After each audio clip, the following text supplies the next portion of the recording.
એ લોકોનો અવારા તત્વો વધતા જાય છે અને મને પણ ફોન કરીને જાનથી મારી નાખવાની ધમકી આપે છે. એ 5 જણાના નામ હું આપું છું, બરાબર. એ 5 જણા મને કંઈ બી વસ્તુ થાય તો એની જવાબદારી એની રહેશે.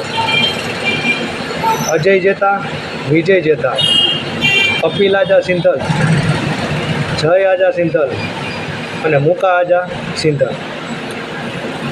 એ વ્યક્તિ 5 એનો દારૂનો અડ્ડો બંધ થયા બાદ જુનાગઢ એસપીને અરજી આપી હતી. અરજી બાબત દારૂનો અડ્ડો બંધ થયા બાદ હજી દારૂ તો વેચાણ એનું ચાલુ જ છે. ક્યાં ચાલુ છે એ મને ખબર નથી. દારૂના વેચાણ થયા બાદ કોઈ બી અત્યારે આવારા તત્વો એના વધતા જાય છે. ગારો પણ બોલે છે જેમ એમ અને કોઈ બી વસ્તુ કરે છે. અને એના વગરના આ 5 સિવાયના હજી 2-3 જણા છે, એના હું તમને નામ નહીં આપું.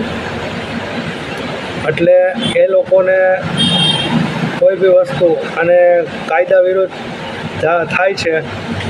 આમાં કોઈ બી કેશોદના પોલીસ દ્વારા અમુક કર્મચારીને સેક્શન આપતા એ કર્મચારીએ જૂનાગઢથી સાહેબે અને દીધું હતું અને એ કર્મચારીઓએ આ લોકોને નામ આપી દીધા. મારું નામ એને આપી દીધું છે. મને અત્યારે જીવવું એ લોકોએ મુશ્કેલ કરી દીધું છે.